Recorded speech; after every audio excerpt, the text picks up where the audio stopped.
Hello everyone. मेरा नाम है अनुज मित्तल और हम लोग शुरू कर रहे हैं जेई मेंस के लिए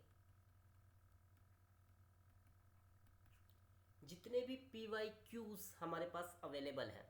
स्टार्ट हम कर रहे हैं 2023 13 अप्रैल शिफ्ट 2 में जो पूछा गया है, तो सारे क्वेश्चंस हम वन बाय वन डिस्कस करेंगे।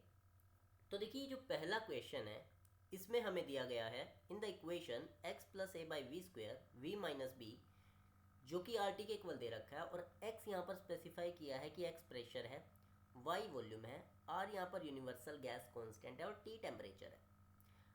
वो कहता है कि physical quantity equivalent to ratio a by b, और चार हमारे पास ऑप्शन है। तो देखिए, यहाँ पर हमें सबसे पहले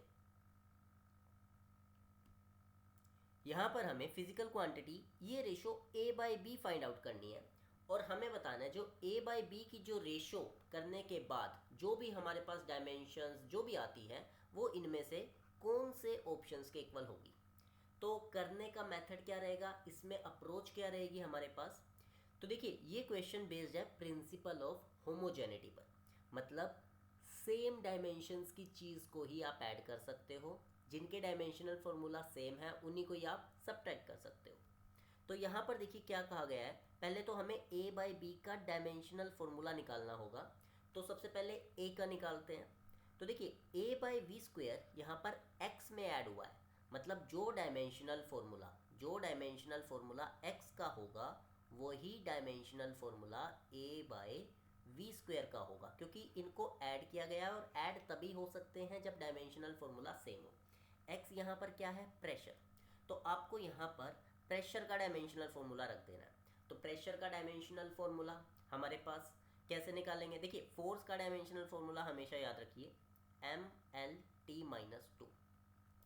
फोर्स का डायमेंशनल फॉर्मूला याद रखिए, बाकी जितनी भी फिजिकल क्वांटिटी है इसके थ्रू हम निकाल लेते हैं, मोस्टली निकाल लेते हैं। तो प्रेशर का हमें निकालना है, प्रेशर होता है फोर्स अपॉन एरिया। तो फोर्स अपॉन एरिया की अगर बात करें तो फोर्स का हो गया MLT-2 और एरिया हमारे पास हो गया L2। तो ये जो डायमेंशनल फॉर्मूला आएगा यहाँ से, एक एल से एक एल कट जाएगा, ML-1T-2। तो ये मेरे पास प्रेशर का डायमेंशनल फॉर्मूला आ गया, दैट इज ML-1 और T-2, ये प्रेशर का हो गया। अगर मुझे A का निकालना है, अब Y यहाँ पर क्या है, Y इज द वॉल्यूम, तो मुझे इसको वॉल्यूम से, ये वाई स्क्वायर ऊपर जाएगा, इससे मल्टीप्लाइड करेगा तो वॉल्यूम से मल्टीप्लाइड करना होगा, और वॉल्यूम का डायमेंशनल फॉर्मूला होता है एल क्यूब। तो यहाँ पर Y square L cube, Y का स्क्वायर है तो यानी कि एल की पावर में आएगा 6, और ये डायमेंशनल फॉर्मूला आएगा ए का। तो यहाँ से अगर इसे सोल्व करते हैं, एम पावर में 1 है, एल -1 है, एल 6 है, तो ये हो जाएगा एल की पावर 5, T-2 है, and that is equal to A. ये मेरा ए का डायमेंशन फॉर्मूला आ गया। अब मुझे बी का डायमेंशनल फॉर्मूला निकालना है। तो बी का डायमेंशनल फॉर्मूला, देखिए बी यहाँ पर वाई से सब्ट्रैक्ट हुआ है, मतलब जो डायमेंशनल फॉर्मूला वाई का होगा, जो डायमेंशनल फॉर्मूला वाई का, वही डायमेंशनल फॉर्मूला यहाँ पर बी का होना चाहिए। और वाई क्या है मेरे पास, वाई है मेरे पास वॉल्यूम, और वॉल्यूम का होता है एल क्यूब। तो यही डायमेंशनल फॉर्मूला हो जाएगा बी का। तो उसने मांगा है ए बाई बी, तो ए बाई बी यानी कि मेरे पास जो ए आया है दैट इज ML-5 और T-2, ये मेरे पास ए है। इसे किससे डिवाइड करना है, बी से, बी का है L3, ये मुझे चाहिए। ये कितना आएगा, मेरे पास m की वैल्यू m 1 है, L5 L3, तो मेरे पास यहाँ से कटकर L स्क्वेयर बच जाएगा, that is L square T-2, तो ML स्क्वेयर T-2, ये मेरे पास ए बाई बी का डायमेंशनल फॉर्मूला आया, जो कि ये किसका होता है, ये बेसिकली होता है एनर्जी का। तो कैसे होता है, वन बाय वन हम इन चारों का डायमेंशनल फॉर्मूला एक बार निकाल लेते हैं। मैं आपको सिखा देता हूँ कि चारों का डायमेंशनल फॉर्मूला कैसे निकालते हैं, ताकि आपको पता हो या आने वाले एग्जाम में इनसे क्वेश्चंस बना तो आप इनका डायमेंशनल फॉर्मूला निकाल पाओगे। तो सबसे पहले करते हैं कफिशिएंट ऑफ विस्कोसिटी, यहाँ पर जो राइट आंसर होगा वो सी होगा, एनर्जी का। तो सबसे पहले हम इसका देखते हैं, कफिशिएंट ऑफ विस्कोसिटी का डायमेंशन फॉर्मूला। तो अगर मुझे कफिशिएंट ऑफ विस्कोसिटी, जिसको हम म्यू से दिखा दें या ईटा से दिखा दें, तो इसको निकालने के लिए हम किसको फॉलो करते हैं, Newton's law of viscosity. Newton's law of viscosity को हम यूज़ करते हैं। तो ये क्या कहता है, जो फोर्स होता है शेयर फोर्स वो किसके बराबर होता है, viscosity mu D U divided by D Y multiplied by area. ये होता है मेरे पास शेयर स्ट्रेस, और एरिया से मल्टीप्लाइड करता हूँ तो शेयर फोर्स आ जाता है। तो यहाँ से मैं म्यू का डायमेंशन फॉर्मूला निकाल लूँगा, कैसे आएगा, तो force D Y upon D U into में ए दैट इज़ म्यू। तो अगर मैं इसको फर्दर सोल्व करता हूँ तो यहाँ पर फोर्स का हो जाएगा मेरे पास M L T minus two, D Y मेरे पास क्या होता है, डिस्टेंस होता है, मल्टी एल हो जाएगा।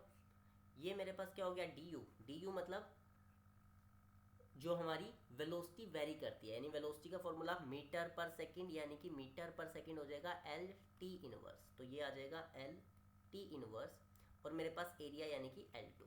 तो ये मेरे पास डायमेंशनल फॉर्मूला हो जाएगा विस्कोसिटी का।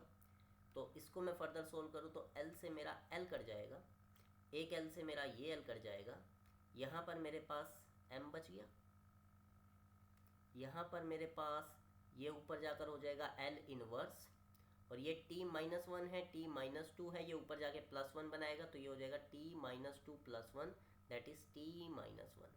तो ये मेरे पास आ गया विस्कोसिटी का dimensional formula M L inverse T inverse.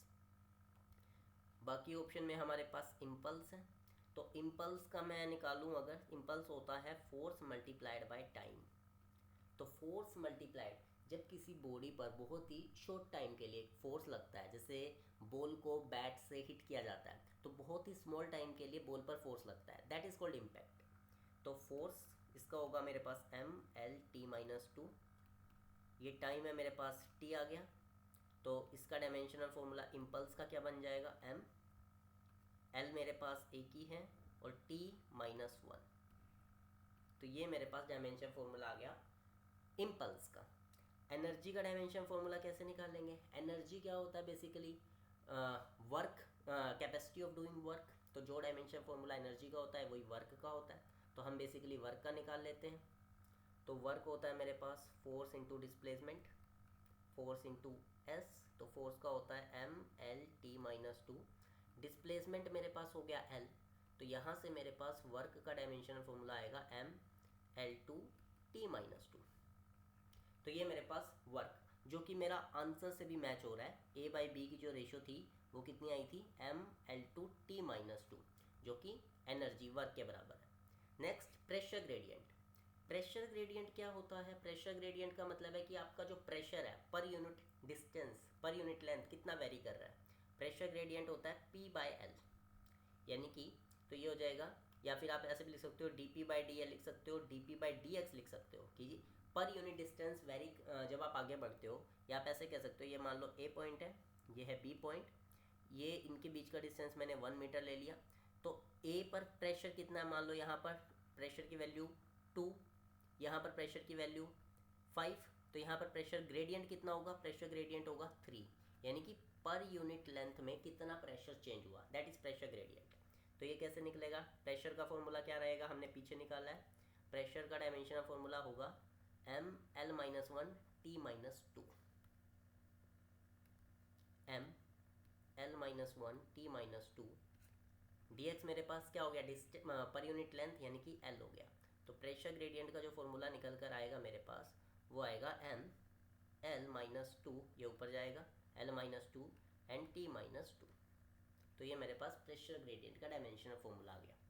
तो मेरे पास इस क्वेश्चंस के लिए जो राइट आंसर है वो मेरे पास जो कि A बाई बी की रेशो है वो एनर्जी के डायमेंशन फॉर्मूला यानी वर्क एनर्जी के डायमेंशन फॉर्मूला के बराबर है। तो यहाँ पर C इसका राइट आंसर हो जाएगा।